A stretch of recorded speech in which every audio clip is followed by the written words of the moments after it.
There is something in your kitchen right now that has caused more human suffering than almost any weapon ever invented. It toppled kingdoms. It drove the transatlantic slave trade. It funded revolutions. It corrupted entire governments. And then, in the 20th century, the industry that made it paid scientists to lie about what it was doing to your body. And today, you're probably eating it right now without even realizing it. This is the story of sugar, the sweetest, most seductive, and most destructive substance in human history. Let's get into it. Sugar comes from sugarcane, a tall, thick grass that originally grew in the river valleys of New Guinea around 8000 BC. The people there chewed the raw stalks directly for the sweet juice inside. That was it. That was the beginning.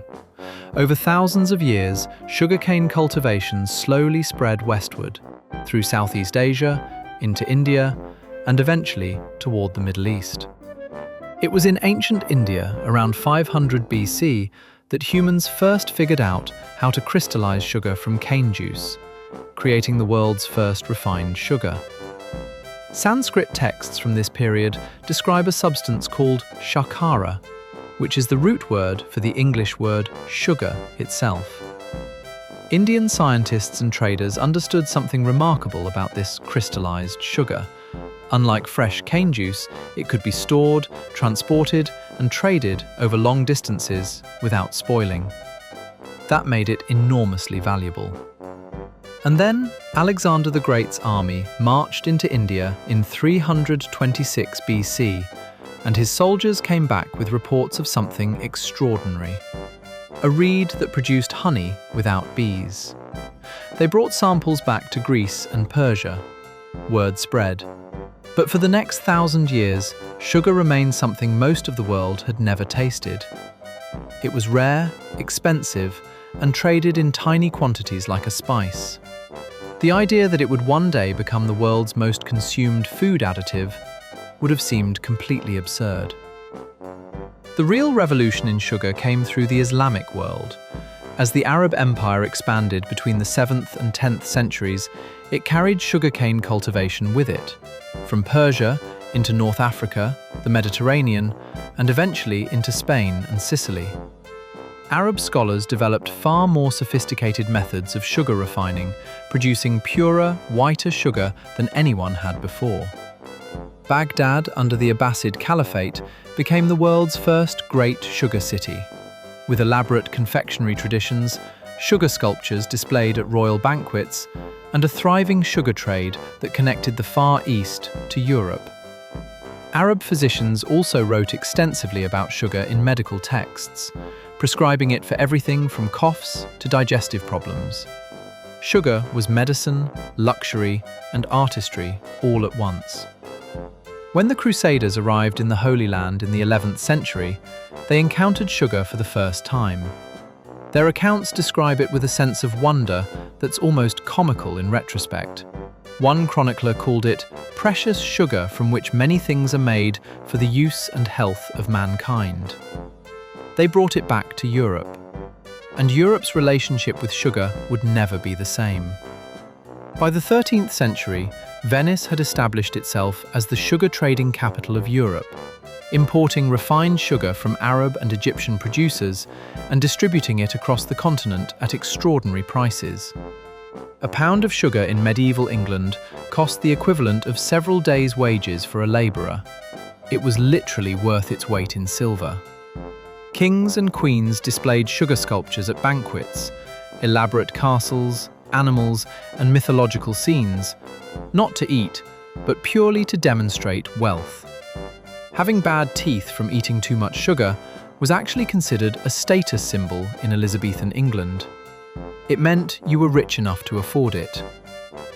And then Europeans arrived in the Americas, and everything changed, in the darkest possible way. Columbus himself brought sugarcane cuttings on his second voyage to the Caribbean in 1493. The tropical climate and rich soils of the Caribbean islands were perfect for sugarcane. Within decades, Hispaniola, Cuba, Puerto Rico, and Brazil were producing sugar at scales the Old World had never seen. But sugarcane farming was brutal, back-breaking work.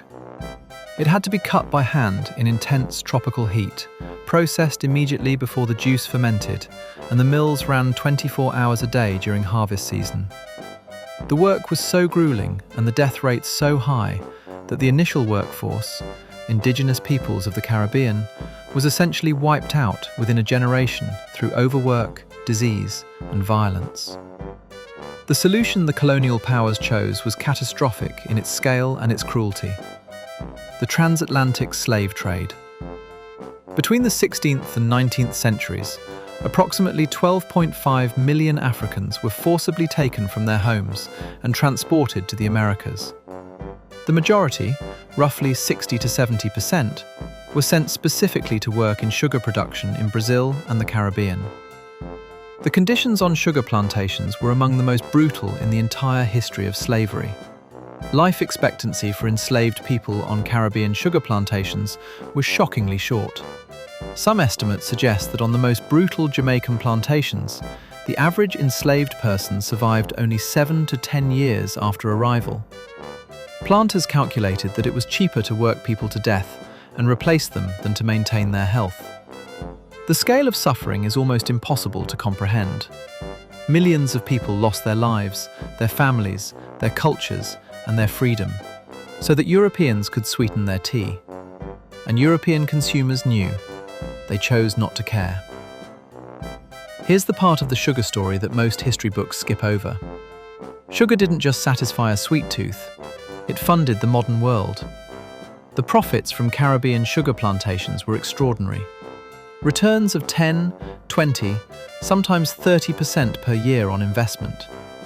The wealthiest men in 18th century Britain weren't industrialists or bankers. They were sugar planters and the merchants who traded their product. This sugar wealth flowed directly into the British economy and helped finance the Industrial Revolution. Banks that grew rich on sugar loans funded early factories. Insurance companies that underwrote slave ships evolved into major financial institutions. The infrastructure of modern global capitalism, banking, insurance, commodity trading, was built substantially on the profits of sugar and slavery. In the American colonies, the sugar trade was equally foundational. The Molasses Act of 1733 and the Sugar Act of 1764, British attempts to tax colonial sugar trade, were among the primary economic grievances that pushed the American colonies toward revolution. There's a direct line from Caribbean sugar plantations to the American Declaration of Independence. Meanwhile, sugar was transforming European daily life in ways that are hard to overstate. Before sugar, the European diet was almost entirely savoury. Sugar made tea, coffee, and chocolate, all bitter drinks, palatable to the masses. The combination of caffeine and sugar effectively powered the productivity of the Industrial Revolution workforce. An English factory worker in 1800 was surviving partly on sweetened tea and bread. Sugar wasn't just a luxury anymore, it was a calorie source for the working poor. The Caribbean dominated world sugar production for 200 years. Then, Napoleon Bonaparte accidentally changed everything. When Britain imposed a naval blockade on France during the Napoleonic Wars in the early 1800s, it cut off France's supply of Caribbean cane sugar almost entirely. France faced a sugar crisis. Napoleon's response was to fund research into an alternative, and scientists discovered that the humble sugar beet, a European root vegetable, contained sugar in concentrations almost equal to sugarcane. Napoleon established the world's first beet sugar factories in France in 1811 and mandated that French farmers grow beets. Within years, France was producing its own sugar independently of the Caribbean. This was revolutionary for two reasons. First, it broke the Caribbean monopoly on sugar production and eventually drove down prices dramatically, making sugar affordable to ordinary people for the first time. Second, and more importantly, beet sugar could be grown in temperate climates anywhere in Europe and North America. It didn't require tropical conditions, it didn't require the brutal labour system of the plantation. By the late 1800s, Europe was producing more sugar from beets than the world's entire cane sugar production had been just decades earlier. Sugar prices collapsed, and for the first time in human history, sugar became something every person, regardless of wealth, could afford to eat every day. And that, as we now know, came with enormous consequences. The 20th century did something extraordinary to sugar. It made it invisible. In the early 1900s, if you ate sugar, you knew you were eating sugar. It was in obvious things: candy, cake, jam, desserts.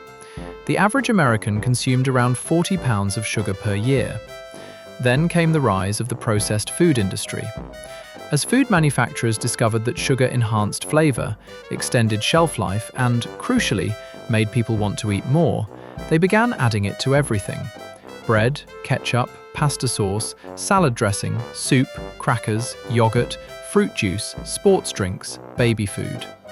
Today, roughly 74% of packaged foods in American supermarkets contain added sugar, often under names most consumers don't recognize. Dextrose, maltose, high fructose corn syrup, evaporated cane juice, barley malt. There are over 60 different names for sugar used on food labels. The average American now consumes approximately 126 grams of sugar per day, roughly 3 times the amount recommended by the World Health Organization. Much of it without ever making a conscious choice to eat something sweet. The rise of Coca-Cola tells this story perfectly.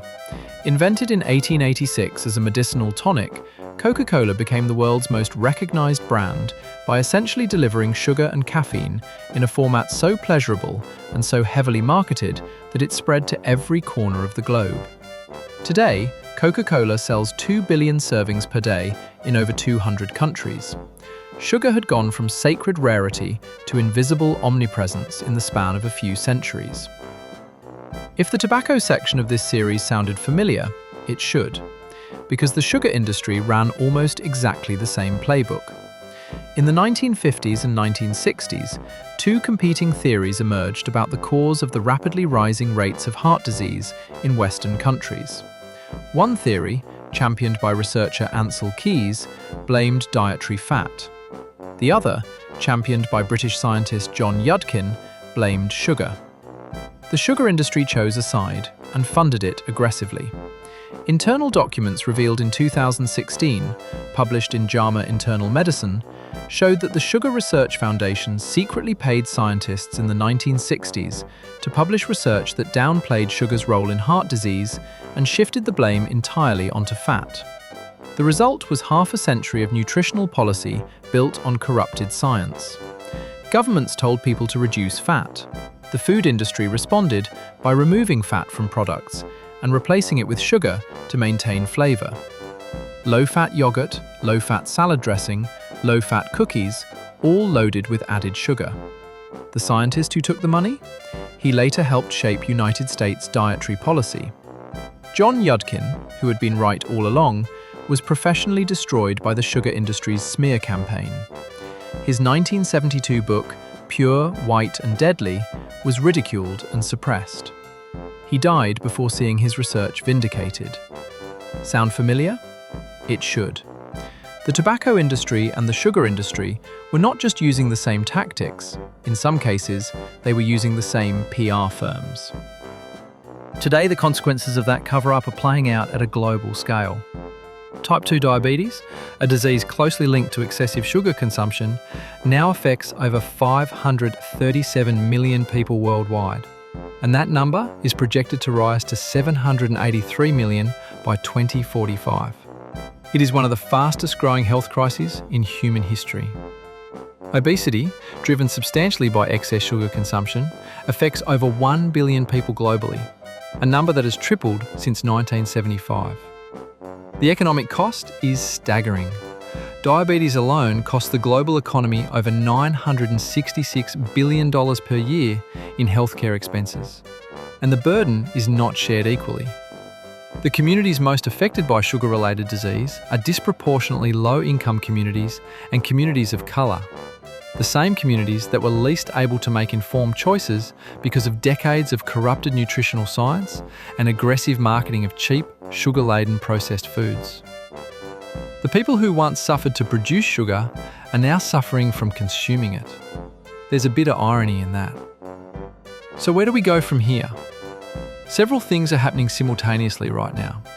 Sugar taxes have been introduced in over 50 countries, including the UK, Mexico, South Africa, and parts of the United States. Early evidence suggests they are working. Consumption of sugary drinks has dropped measurably in every country that has implemented them. Alternative sweeteners, both natural ones like stevia and monk fruit, and synthetic ones like aspartame and sucralose, have grown into a multi-billion-dollar industry as consumers try to reduce sugar intake. But the long-term health effects of many artificial sweeteners are still being studied and debated. Food labelling reform in many countries is now requiring clearer disclosure of added sugars, making it harder for manufacturers to hide sugar under obscure chemical names.